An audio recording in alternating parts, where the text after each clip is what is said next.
mbokki internet yu IYAT TV nuyu nañ leen rafetlu bu baax a baax nag topp ngeen topp suñu programme ñu dikk ak yéen nag ci loo xam ne am na ca hôpital yéen a ngi Matlaboul teewlu Fawzeyni bu IYAT Touba TV. doon nag mbir mu yéeme kenn ku ne xam ne nag ci àllarba ji ki nga xam ne moo di Marie Khemesse Ngom Ndiaye di ministre de la santé et de l'action sociale da doon ñëw ci dëkk bu sell bi di Touba ngir nag amal ab tukkib nemmeeku jëmale ko ci wàccaayu màggal gi ñu dëgmal ñeenti fan ci weeru septembre moom nag ni mu ko baaxoo di defee moom ministre de la santé saa su ñëwee ci dëkk bi tey waajal màggal gi dafay dem ci hôpital yi nga xam ne ñoo nekkee ci dëkk bi waaye tey ji nag ginnaaw bi mu egsee doon dem ca hôpital Matlaboul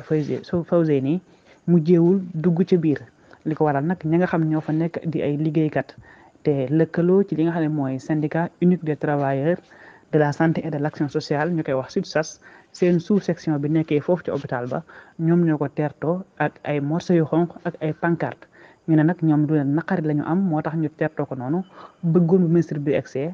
wax ak ñoom ñu wax ko li nga xam ne moo leen naqari waaye nag la leen bett mooy ministre bi ginnaaw ba mu egsee loolu mu gis di ay morceaux yu xonq ak ay pancarte moo tax mu lànk ne du dugg ci biir hôpital bi noonu la dëppee kon dem ci yeneen hôpitaux yi nga xam ne ñoo nekkee ci dëkk bi kon état bu hôpital Matlaboul Fawzeyni tey jii ki leen nga xam ne moo di docteur Marie Khemesse Ngom Ndiaye di ministre de la santé et de l'action sociale defu ko duggul ca boori hôpital ba hôpital boobu nag ñu fàttali ne taxawaay bu am solo la am ci wàccaayu màggal gii di Touba.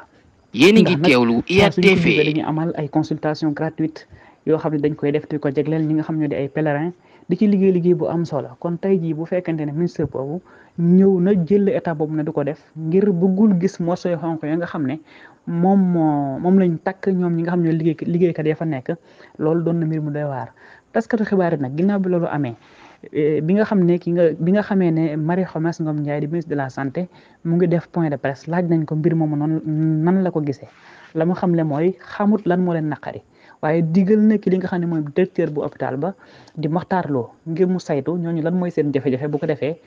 mu mën cee taxaw ñu ne ko nag lu tax duggoo ci biir hôpital ba mu ne wóorul may egg ci ay nit ñoo xam ne nee nañ dañoo mer te xaw ma lan lañ gànnaayoo lii la tontu mu doon nag mbir mu doy waar moo xam ne am na tey jii ci hôpital Matlaboul Fawzeyni bu Touba ginnaaw bi nga xamee ne docteur Marie Khemesse Ngom Ndiaye di ministre de la santé et de l'action sociale mi ngi doon ñëw ci dëkk bu sell bii di Touba waroon a dem ci hôpital Matlaboul Fawzeyni waaye mu jiwul wàcc ci hôpital yéen a ngi teewlu IYAT TV la ko waral mooy liggéeykat ya fa nekk ñoo génn takk ay morceaux yu xonq yori pancarte di ko wax ne kontaanuñu ci hôpital bi muy doxee loolu nag ba mu ko séenee mu ne moom loolu mu seen xelam dalu ci moo tax mënul egg ci biir hôpital bi kon mu jeewul dugg ñu fay liggéeyee nag doon ay liggéeykat naqarlu ko lool di ko fàttali ne lu jëm ci couverture maladie universelle yoral na leen daanaka lu toll ci 1 milliard te ba tey ci jotaguñ ci dara ñu ne ko bâtiment ba nga xam ne moom la ñuy tabax foofee ca biir hôpital ba mu yàgg fa lool 2018 ba tey jii mënul egg te ci bâtiment boobu ci ginnaawam tabax nañ fi li nga xam ne moo di hôpital